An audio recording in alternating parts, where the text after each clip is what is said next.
Welcome back students. अब next question की तरफ हम लोग चलेंगे बेटा। एक और क्वेश्चन इसके बाद करेंगे और उसके बाद फिर एक और करेंगे, फिर एक और करेंगे। इंशाल्लाह काफ़ी सारे क्वेश्चंस आज करेंगे ताकि प्रैक्टिस तो हमारी हो जाए ना। ले जी बेटा, अभी हमारे पास नेक्स्ट क्वेश्चन है, ऐसे ही एक्सरसाइज नंबर 3 है। इसको भी मैं ज़रा कॉपी पेस्ट कर लूँ ताकि हम लोग उसके बाद फिर इसको जो है वो सॉल्व कर सकें।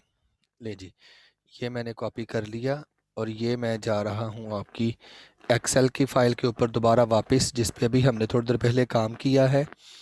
ले जी, ये एक्सेल की फ़ाइल पे आ गए हम लोग और ये यहाँ पे मैंने इसको कॉपी कर लिया। ले जी,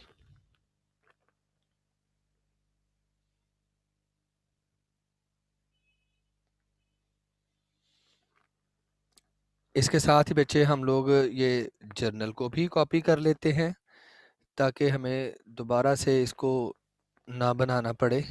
ये जो हमारे पास बना बनाया जर्नल है यही हमें काम दे जाएगा। ले बेटा जी, ये हमारे पास आ गया क्वेश्चन।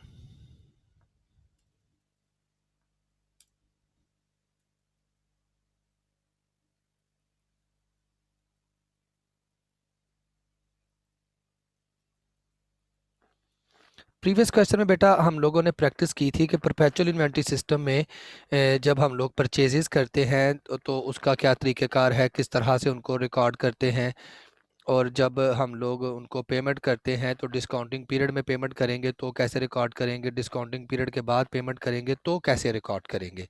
ठीक है, इस क्वेश्चन में देखते हैं बेटा कि इस क्वेश्चन में क्या रिक्वायरमेंट है और किस तरह की रिक्वायरमेंट है, ज़रा ये देखने की कोशिश करते हैं हम लोग इस क्वेश्चन में।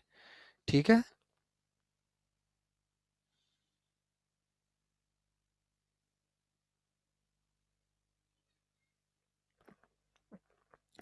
ले बेटा, क्वेश्चन है जी, on September 1 Howe office supply had an inventory. कहता है जी सितंबर 1 को हॉवे सप्लाई कंपनी के पास एक जो इन्वेंट्री पड़ी हुई थी, मतलब जो स्टॉक उनके पास ऑलरेडी अवेलेबल था, जो माल उनके पास पड़ा हुआ था वो क्या था, 30 कैलकुलेटर्स, 30 कैलकुलेटर्स थे at a cost of $18 each. 30 calculators थे और एक कैलकुलेटर की कॉस्ट कितनी थी, 18 थी, $18 ईच। अब अगर आप लोगों से बेटा कोई पूछ ले कि भाई इस कंपनी की जो ओपनिंग इन्वेंट्री है वो कितनी है, तो फिर आप उसको बता सकेंगे कि भाई इस कंपनी की जो ओपनिंग इन्वेंट्री है वो है जी, ओपनिंग इन्वेंट्री कितनी है जी, 30 कैलकुलेटर्स थे और एक कैलकुलेटर की जो कॉस्ट थी वो थी 18। तो हम बता देंगे जी $540, 540 की ओपनिंग इन्वेंट्री इस बिजनेस की पड़ी हुई है। ठीक है जी, ओपनिंग इन्वेंट्री क्या है, ऐसी इन्वेंट्री जो पीरियड के स्टार्ट में हमारे पास अवेलेबल होती है, जो बेचने के लिए रेडी हमारे पास पड़ी होती है पीरियड के स्टार्ट पे। जब भी हमारा अकाउंटिंग पीरियड स्टार्ट होता है उस वक्त जो इन्वेंट्री हमारे पास स्टॉक में पड़ी हुई है उसे हम लोग ओपनिंग इन्वेंट्री का नाम देते हैं। ठीक है जी, उसके बाद कहता है जी the company uses perpetual inventory system. Okay, कि company perpetual inventory system follow करती है। During the September the following transactions occurred, सितंबर के दौरान ये कुछ ट्रांजैक्शंस वाकया हुई हैं, ये कुछ इवेंट्स हुए हैं। अब इवेंट्स कब कब हुए हैं, पहला इवेंट हुआ था सितंबर सितंबर 6 को, पहला इवेंट था सितंबर 6 का। उसके बाद नेक्स्ट इवेंट है सितंबर 9 का। उसके बाद नेक्स्ट इवेंट है सितंबर 10 का। उसके बाद नेक्स्ट इवेंट है सितंबर 12 का। और उसके बाद नेक्स्ट इवेंट है सितंबर 14 का। और उसके बाद नेक्स्ट इवेंट है सितंबर 20 का। ले जी, मैंने डेट सारी लिख तो दी है लेकिन मुझे उम्मीद है कि मुझे बार बार इनको रेज करना ही पड़ेगा। ले जी, पहला इवेंट क्या है सितंबर 6 को, सितंबर 6 परचेज्ड 80 कैलकुलेटर्स, 80 कैलकुलेटर्स जो है वो खरीदे हैं एट $20 ईच। एक कैलकुलेटर की वैल्यू कितनी है, 20, फ्रॉम डिविटो कंपनी फॉर कैश, नकद, नकद में हम लोगों ने खरीदे हैं। पैसे दे दिए हैं कैश। हमने कहा था कि मर्चेंडाइज जब परचेज करते हैं तो दो तरह की मर्चेंडाइजेज हो सकती हैं परचेज की इन्वेंट्री, एक कैश परचेज और एक क्रेडिट परचेज। कैश परचेजेस क्या होती हैं कि जब हम लोग परचेजेस तो करते हैं लेकिन फौरी तौर पर हम लोग उसकी पेमेंट कर देते हैं तो कैश परचेजेस। लेकिन अगर हम पेमेंट डिले कर देते हैं कि भाई कल परसों तरसों आने वाले वक्त में अदायगी करेंगे तो उसे क्रेडिट परचेजेस का नाम दिया जाता है। लेकिन यहाँ पे कहा गया कि भाई 80 कैलकुलेटर्स परचेज किए हैं, 20 का एक था और वो कैश परचेज किए हैं। ओके, कैश परचेज किए हैं बेटा। तो हमने परपेचुअल इन्वेंट्री सिस्टम में अभी थोड़ी देर पहले भी देखा कि जब भी इन्वेंट्री परचेज करते हैं तो हम लोग डेबिट करते हैं merchandise merchandise inventory debit, merchandise inventory debit कितने से। अब हमने बेटा 80 कैलकुलेटर्स खरीदे थे, 20 की एक 20 का था, 80 कैलकुलेटर्स मल्टीप्लाई बाय 20 तो ये आ गया 1600 से पहले हम लोगों ने कैलकुलेटर्स को परचेज किया मर्चेंडाइज इन्वेंट्री डेबिट और पेमेंट कर दी है। हमने कहा गया है कैश परचेज की है तो कैश में जब कमी होती है तो उसे क्रेडिट करते हैं, कैश क्रेडिट कर देंगे। ठीक है, नरेशन लिखेंगे मर्चेंडाइज परचेज्ड फॉर कैश कि ये हम लोगों ने क्या किया है, मर्चेंडाइजेस को परचेज किया है कैश, नकद परचेज की है मर्चेंडाइजेस। मर्चेंडाइजेस क्या है, कुछ भी जो हम अपने बिजनेस में रीसेल के लिए लेके आते हैं उसे हम लोग मर्चेंडाइज कहते हैं। ठीक है, उसके बाद नेक्स्ट ट्रांजैक्शन है सितंबर 9 की, paid freight of $80 on calculators purchase from DeVito company. अब खुद से फ्रेट पे किया है तो उसमें परपेचुअल इन्वेंट्री सिस्टम में हम लोग फ्रेट के लिए भी मर्चेंडाइज इन्वेंट्री को ही डेबिट करते हैं। मर्चेंडाइज इन्वेंट्री डेबिट कितने से, $80 का फ्रेट पे किया है। 80 कैलकुलेटर्स खरीदे थे और उस पर $80 का ही फ्रेट पे कर दिया, मतलब एक एक कैलकुलेटर पे $1 का फ्रेट कॉस्ट हमारी जो है वो हुई है, फ्रेट पे कर दिया है। इन्वेंट्री डेबिट और कैश जो होगा उसे क्या कर देंगे हम, क्रेडिट कर देंगे, कैश क्रेडिट कितने से, $80 से। और नरेशन क्या लिखेंगे, फ्रेट कॉस्ट या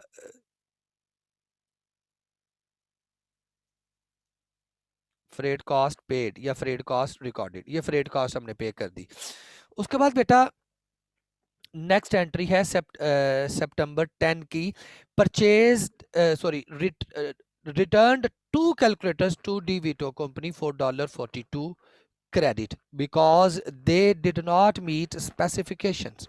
ठीक है, अब बेटा देखें हमने 80 कैलकुलेटर खरीदे थे, उनके ऊपर $80 का ही फ्रेट लगा दिया, एक कैलकुलेटर के ऊपर ₹1 का खर्चा लगा रहे हैं। अब दो कैलकुलेटर हमने जब वापस कर दिए हैं वो ठीक नहीं थे या वो हमारी रिक्वायरमेंट के मुताबिक नहीं थे, तो उनके ऊपर जो हमने ₹2 का फ्रेट लगाया है या $2 का फ्रेट लगाया है वो उसका हमें क्या फ़ायदा। तो हम वो भी $2 उससे क्लेम करेंगे सेलर से कि भाई ये जो मुझे इजाफी $2 इसके ऊपर खर्चा करना पड़ा है ना, ये भी मुझे तुम वापस करोगे। ठीक है, तो टोटल दो कैलकुलेटर्स वापस किए हैं। तो $20 का एक कैलकुलेटर था और दोनों के ऊपर $2 का फ्रेट था। तो 20 ज़रब 2 हमारे पास 20 multiply by 2 is equal to 40 plus $2 का जो फ्रेट, तो 42 टोटल हमने उससे रिसीव करना है। ठीक है, तो अभी अमाउंट अभी हमें रिसीव नहीं हुई, अमाउंट रिसीव करनी है। तो अकाउंट्स रिसीवेबल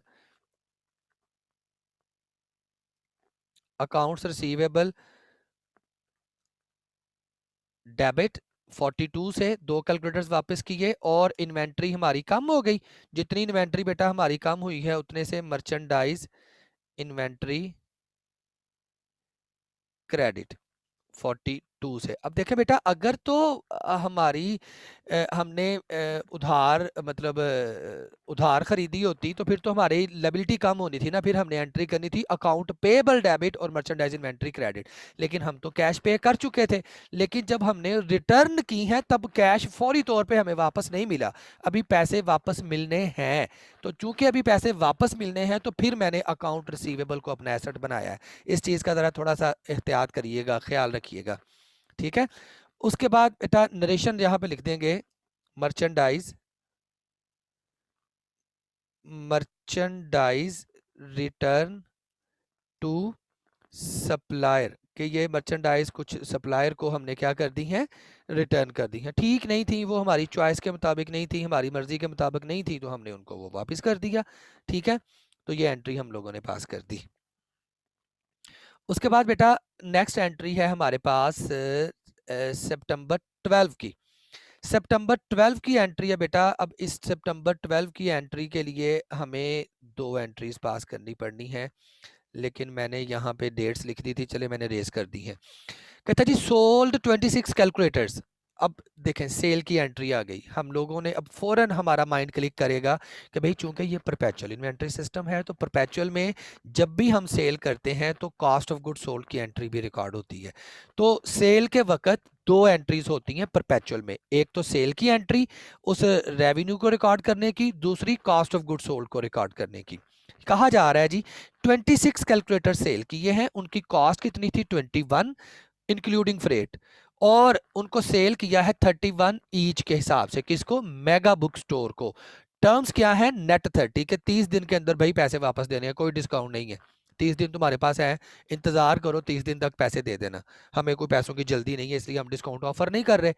जरूरी तो नहीं है कि डिस्काउंट ऑफर की जाए ना, लेकिन क्रेडिट पीरियड मेंशन कर दिया कि 30 डेज का क्रेडिट पीरियड है। अब हमने अमाउंट रिसीव करनी है, अकाउंट रिसीवेबल डेबिट। अब कितने कैलकुलेटर्स बेटा बेचे हैं? 26 कैलकुलेटर्स बेचे हैं। एक कैलकुलेटर जो बेचा है वो $31 का बेचा है, तो टोटल 806 है account receivable debit. Account receivable debit हो रहा है, तो ये हम कैलकुलेटर्स को सेल कर रहे हैं। तो जब मर्चेंडाइज को सेल करते हैं तो जो पैसे हमारे पास आते हैं उनको सेल्स रेवेन्यू का नाम दिया जाता है। तो सेल्स रेवेन्यू क्रेडिट कितने से? 806 के साथ। ठीक है, अब यहाँ पे नरेशन क्या लिखेंगे? मर्चेंडाइज सोल्ड ऑन क्रेडिट, के मर्चेंडाइजेस को क्रेडिट पे हमने क्या किया है? सेल किया है। अब ये तो पहली एंट्री तो बेटा हमने सेल्स रेवेन्यू को रिकॉर्ड करने की पास कर दी ना। अब दूसरी एंट्री हमने कॉस्ट ऑफ गुड्स सोल्ड को रिकॉर्ड करने के लिए करनी है, तो cost of good sold debit. अब कॉस्ट ऑफ गुड सोल्ड कितने से आएगा बेटा? 26 कैलकुलेटर बेचे हैं, एक कैलकुलेटर की जो कॉस्ट थी वो थी 21, तो टोटल कॉस्ट आ गई 546। तो cost of good sold debit 546 से, और मर्चेंडाइज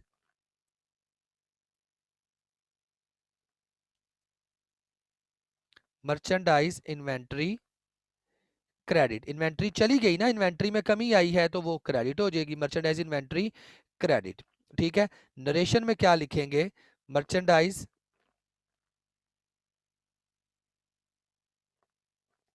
नरेशन लिखेंगे बेटा कॉस्ट ऑफ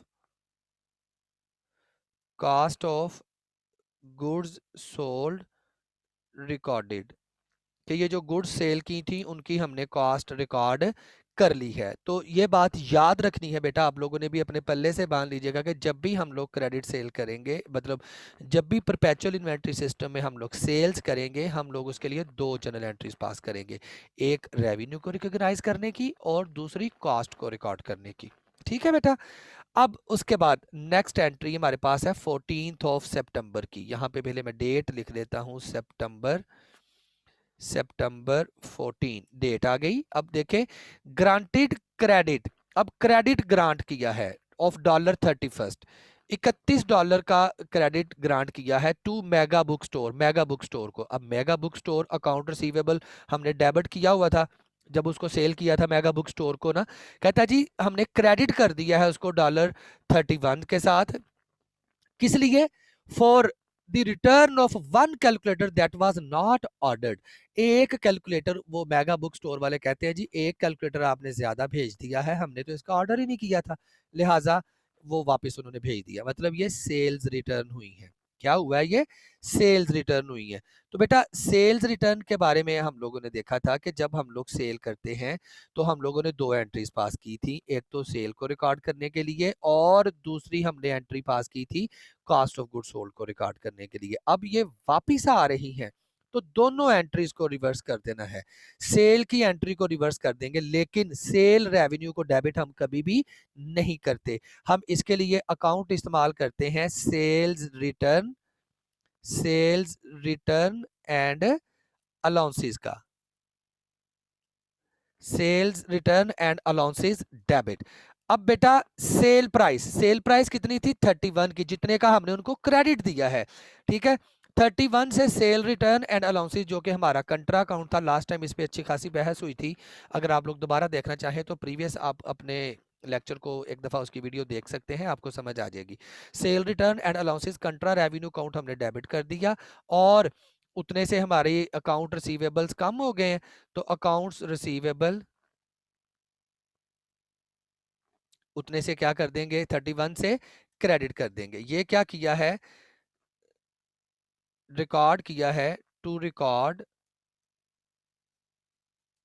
सेल्स रिटर्न। हमने क्या किया बेटा, सेल्स रिटर्न को रिकॉर्ड कर लिया। सेल्स रिटर्न को रिकॉर्ड करने के लिए जनरल एंट्री हम लोगों ने पास कर ली। ठीक है जी। अब बेटा आगे हम लोग चलते हैं।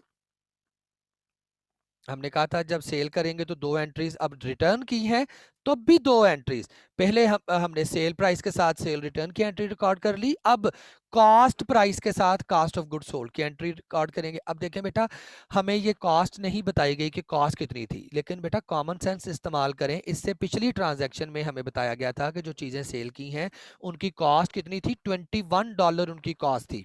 तो अभी जो चीज़ें वापस आई हैं फिर उनकी भी कॉस्ट 21 ही थी, क्योंकि जो बेची हैं वही वापस आई हैं ना। जब बेची थी तो उनकी कॉस्ट 21 थी, वापस आई हैं तो 21 अपनी कॉस्ट वापस लेके आ गई हैं। तो इन्वेंट्री दोबारा वापस आ गई है, तो बेटा मर्चेंडाइज इन्वेंट्री को डेबिट कर देंगे, कितने से, 21 के साथ, और क्रेडिट कर देंगे हम लोग किसको, कॉस्ट ऑफ गुड सोल्ड को, जिसको हमने डेबिट किया हुआ था। अब दोबारा उसको क्रेडिट कर देंगे, cost of goods sold. Cost of good sold को क्रेडिट कर दिया कि उतने से हमारी कॉस्ट भी कम हो गई है। ये क्या किया, रिकॉर्ड किया है हमने to record cost of sales return, कि ये जो सेल रिटर्न हुई थी ना उनकी कॉस्ट को बेटा हमने अपने पास रिकॉर्ड कर लिया। ठीक है जी। ये यहाँ तक का बेटा हमारा क्वेश्चन कंप्लीट हो गया। अब देखें, सेल की भी दो एंट्रीज और सेल रिटर्न की भी दो एंट्रीज। अब पिछला क्वेश्चन जो हमने किया था उसमें जस्ट हम लोग परचेजिंग ही कर रहे थे और डिस्काउंटिंग पीरियड के दौरान पेमेंट कर रहे थे, तो उसका तरीकेकार देखा, डिस्काउंटिंग पीरियड में पेमेंट करने का तरीकेकार देखा और डिस्काउंटिंग पीरियड के बाद का तरीकेकार देखा। अब इस क्वेश्चन में परचेजिंग भी है और सेल्स भी हैं और सेल्स रिटर्न भी हैं, मतलब स्टेप बाय स्टेप प्रैक्टिस हो रही है ना बेटा। तो अब नेक्स्ट देखिएगा बेटा, नेक्स्ट हमारे पास लास्ट ट्रांजैक्शन है सितंबर 20 की। तो मैं इसके लिए ज़रा इसको अपने जर्नल को ज़रा थोड़ा मज़ीद कॉपी कर लूँ बेटा।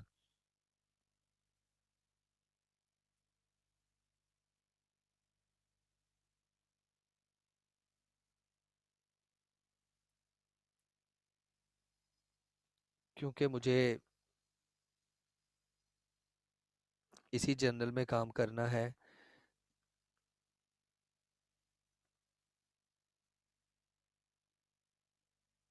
ले जी, नेक्स्ट एंट्री है बेटा मेरे पास है 20th ऑफ सितंबर की। तो डेट वाले कॉलम में मैं डेट लिख लेता हूँ, सितंबर 20 डेट लिख ली। अब हम लोग एंट्री पढ़ने जा रहे हैं। एंट्री क्या है बेटा, 20th of September sold 30 calculators, 30 calculator again sale कर दिए। जैसे ही सेल कर दिए तो पहले ही हमें पता चल गया सेल की एंट्री रिकॉर्ड करनी है, सेल रेवेन्यू को रिकॉर्ड करने के लिए। कॉस्टिंग 21, एक की कॉस्ट कितनी थी 21, $4.31, और बेचा कितने का है, $31 के बदले में बेचा है ईच, हर एक को, टू बारबराज कार्ड शॉप। टर्म्स क्या है, नेट 30, कि भाई आपने 30 दिन में पेमेंट करनी है। अगेन हम डिस्काउंट ऑफर नहीं कर रहे। अब बेटा सेल्स की एंट्री हम लोग जब पास करेंगे तो सेल की एंट्री किस तरह से रिकॉर्ड की जाएगी,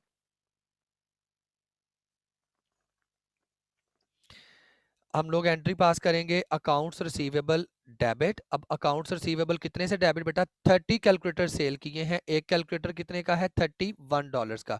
तो 930 के साथ हम लोग अकाउंट रिसीवेबल को डेबिट करेंगे और क्रेडिट कर देंगे सेल्स रेवेन्यू को, क्रेडिट कर देंगे कितने से, 930 के साथ। ये 930 से हम लोगों ने इसकी एंट्री पास कर दी। नरेशन इसकी यही एज इट मैं उठा के नीचे ले आता हूँ, क्योंकि दोबारा भी तो लिखनी ही पड़नी है ना। उसके बाद दूसरी एंट्री हमारे पास आएगी कॉस्ट ऑफ गुड सोल्ड की। तो cost of good sold debit बेटा 30 कैलकुलेटर सेल किए हैं। एक कैलकुलेटर की जो कॉस्ट थी वो $21 थी। 630 के साथ हमारी कास्ट ऑफ गुड सोल्ड की एंट्री होगी और मर्चेंडाइज इन्वेंट्री क्रेडिट हो जाएगी 630 के साथ, और ये cost of good sold recorded की नरेशन एज इट मैं कॉपी करके यहाँ पे पेस्ट करने जा रहा हूँ। ले बेटा जी, ये हमारा क्वेश्चन जो है, ये एक और क्वेश्चन हमारा कंप्लीट हो गया। ठीक है जी, आप इसका चाहें तो स्क्रीनशॉट भी ले सकते हैं ताकि आप लोग इसको उठते बैठते किसी वक्त देख लें, ताकि आप लोगों को पता चल जाए कि हमने किस तरह से काम किया था। मैं ज़रा इसको ऊपर करे देता हूँ, ये देख लें। अभी स्टार्ट से ज़रा स्क्रीनशॉट ले लें बेटा, इसके बाद निचले वाले पोर्शन का जो रिमेनिंग क्वेश्चन का पार्ट है उसका स्क्रीनशॉट ले लीजिएगा। ओके, ले जी, ये रिमेनिंग पोर्शन है। ठीक है जी स्टूडेंट्स, ये एक और क्वेश्चन हम लोगों ने यहाँ पे सॉल्व करके उसको समझ लिया अच्छे तरीके से। अब हम मज़ीद चलते हैं कुछ क्वेश्चन की तरफ प्रैक्टिस के लिए। मैंने यहाँ पे कुछ क्वेश्चंस ड्राफ्ट करके रखे हुए हैं वर्ड की फाइल पे, हम उनको देखेंगे। अब देखिएगा बेटा, ये एक क्वेश्चन मैंने अभी प्रीवियस क्लास में इसको सॉल्व किया था, आप लोगों के सामने दोबारा से इसको देखते हैं, बल्कि ये तो आप लोगों को समझ ही नहीं आएगा।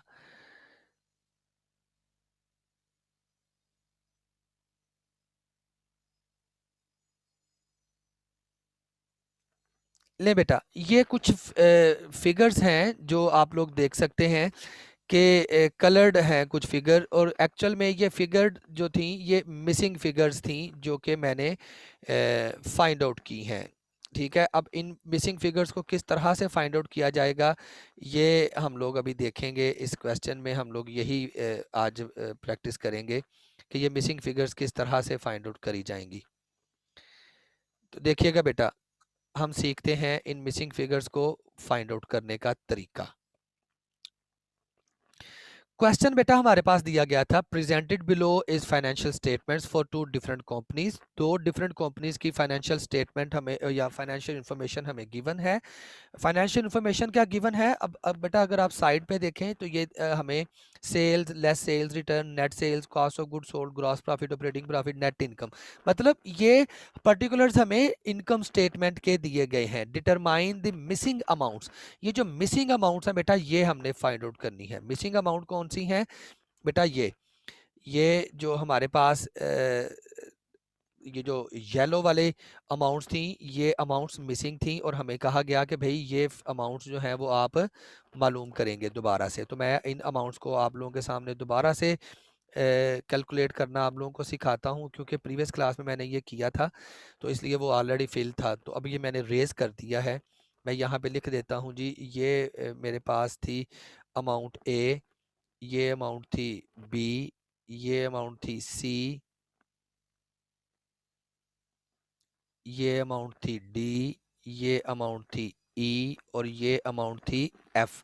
ये कुछ अमाउंट्स थी, मिसिंग अमाउंट्स थी जिनके अल्फ़ाबेट्स हमने नाम रख दिए। अब ये अमाउंट्स हमने मालूम करनी है।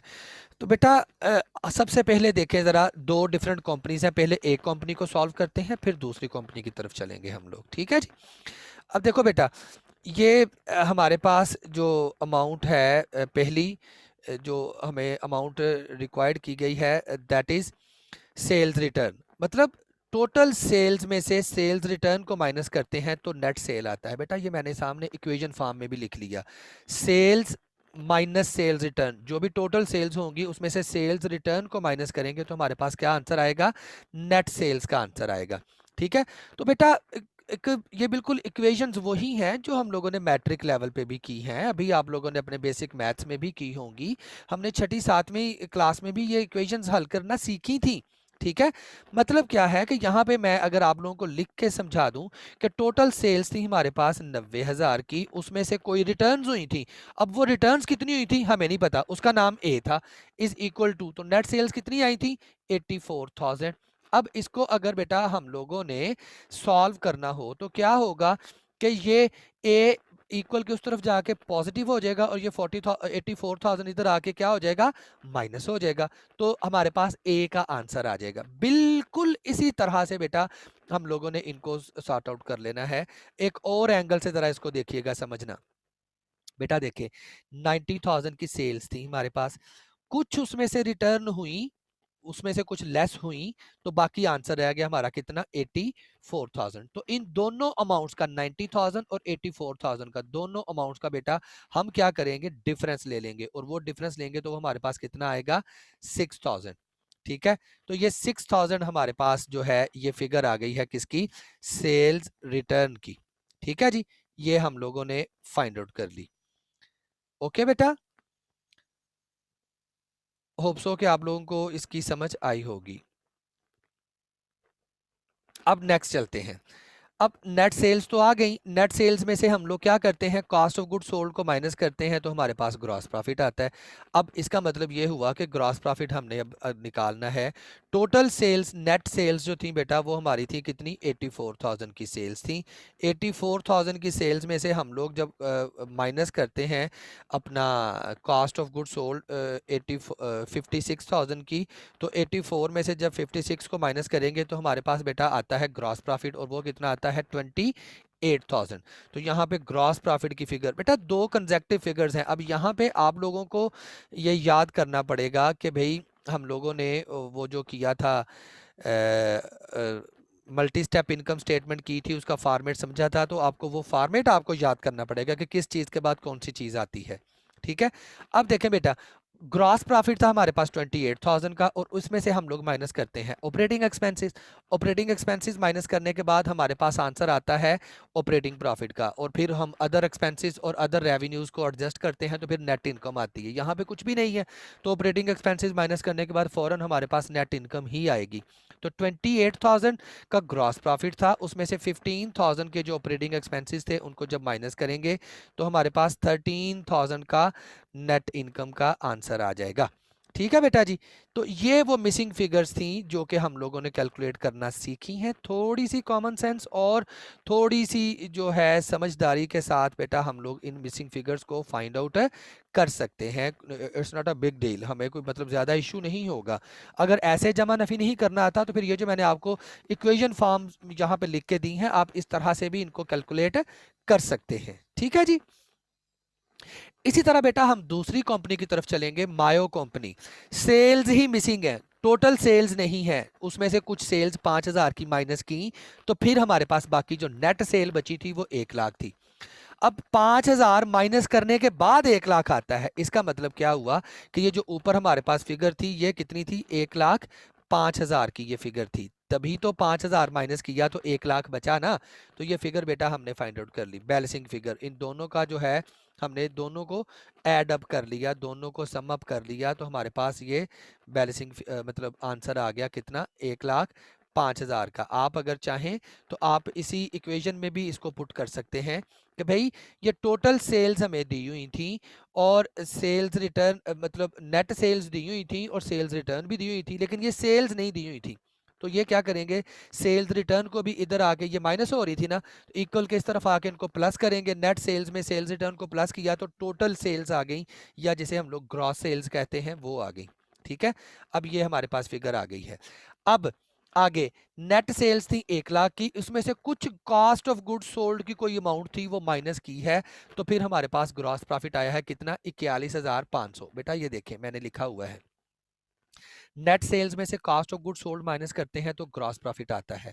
अब बेटा नेट सेल दी हुई है, नेट सेल में उसकी फिगर लिख देंगे, कॉस्ट ऑफ गुड सोल्ड नहीं दी वो उसको ऐसे रहने देंगे, ग्रॉस प्रॉफिट दिया उसको लिख देंगे। अब कॉस्ट ऑफ गुड सोल्ड को इक्वल के दूसरी तरफ ले जाएंगे, ग्रॉस प्रॉफिट को इक्वल के इस तरफ ले आएंगे और आंसर को जब एडजस्ट करेंगे तो हमारे पास क्या आंसर आएगा। टोटल बेटा नेट सेल्स थी हमारे पास 1,00,000 की और इसमें से पता नहीं कितनी कॉस्ट ऑफ गुड सोल्ड थी वो माइनस किया तो फिर हमारे पास आ गया 41,500। तो इन दोनों का जब डिफरेंस लेंगे तो बेटा हमारे पास ये जो कॉस्ट ऑफ गुड सोल्ड आती है वो कितनी आती है 58,500 की आ जाती है कॉस्ट ऑफ गुड्स सोल्ड। ठीक है जी, तो ये कॉस्ट ऑफ गुड सोल्ड भी हम लोगों ने दोनों अमाउंट्स का डिफरेंस लेके फाइंड आउट कर ली है। ठीक है बेटा, ले जी, ये भी फाइंड आउट होगी। अब ग्रॉस प्रॉफिट था बेटा 41,500 का, इसमें से कुछ ना कुछ एक्सपेंसेस हमने माइनस किए हैं, तो फिर हमारे पास ऑपरेटिंग इनकम या नेट इनकम आ रही है कितनी, 15,000 की। 41,500 का हमारा प्रॉफिट था, पता नहीं कितने एक्सपेंसेस माइनस किए हैं, तो 15,000 प्रॉफिट आया है। तो दोनों का जब डिफरेंस लेंगे बेटा, तो उस पता नहीं का आंसर हमें मिल जाएगा। वो पता नहीं की फिगर कितनी थी, 26,500। मतलब ये जो मिसिंग फिगर थी, इसका आंसर क्या आ गया, 26,500। ये इसका आंसर आ गया हमारे पास। दोनों का डिफरेंस ले लिया, ग्रॉस प्रॉफिट का और नेट इनकम का, और इनके दरमियान जो फ़र्क था वो क्या था, ऑपरेटिंग एक्सपेंसेस की वजह से ये कम हो रहा था। ठीक है बेटा, तो ये मिसिंग फिगर्स थी जो कि हम लोगों ने कैलकुलेट करना यहाँ पे सीख लिया। आप इस लेक्चर को दोबारा से रिपीट करके यहाँ से देख सकते हैं ताकि आप लोगों को समझ आ जाए। मजीद एक क्वेश्चन बेटा नीचे मैंने ड्राफ्ट किया हुआ था, इसका आप स्क्रीनशॉट ले लें। ये 3 बिजनेसेस हैं, जैसे ऊपर 2 बिजनेस थे, अभी यहाँ पे 3 बिजनेसेस हैं। तो हम लोग बेटा इसमें क्या करेंगे कि इन तीनों की फिगर्स, मिसिंग फिगर्स जो हैं, इनको फाइंड आउट करेंगे। ऐसे ही जमा नफ़ी करके इसको आपने फाइंड आउट करना है। ठीक है बेटा जी। तो यहाँ तक बेटा हमारा आज का क्वेश्चन था, आज का लेक्चर था। अभी मैं आपको क्या करने जा रहा हूँ बेटा, मैं आप लोगों को कुछ टास्क असाइन करने जा रहा हूँ। आपका होमवर्क जो आपने घर में करना है, लाजमी तौर पे करना है। अब यहाँ पे कोई बच्चा जो है इसको साथ साथ लिखता जाए, और मुझे आपने एंड पे बता देना है, ताकि मैं उसको टाइप करके आपके गूगल क्लासरूम पे अपलोड कर दूंगा कि ये काम आपने करना है। खुद से कर लेंगे तो ठीक है, नहीं तो फिर अगर मैं असाइनमेंट दूंगा तो करना तो आपको पड़ेगा ही इसको। ठीक है, तो देख लें बेटा ज़रा। Exercise number 2, exercise number 3, exercise 2, 3, 4, 5,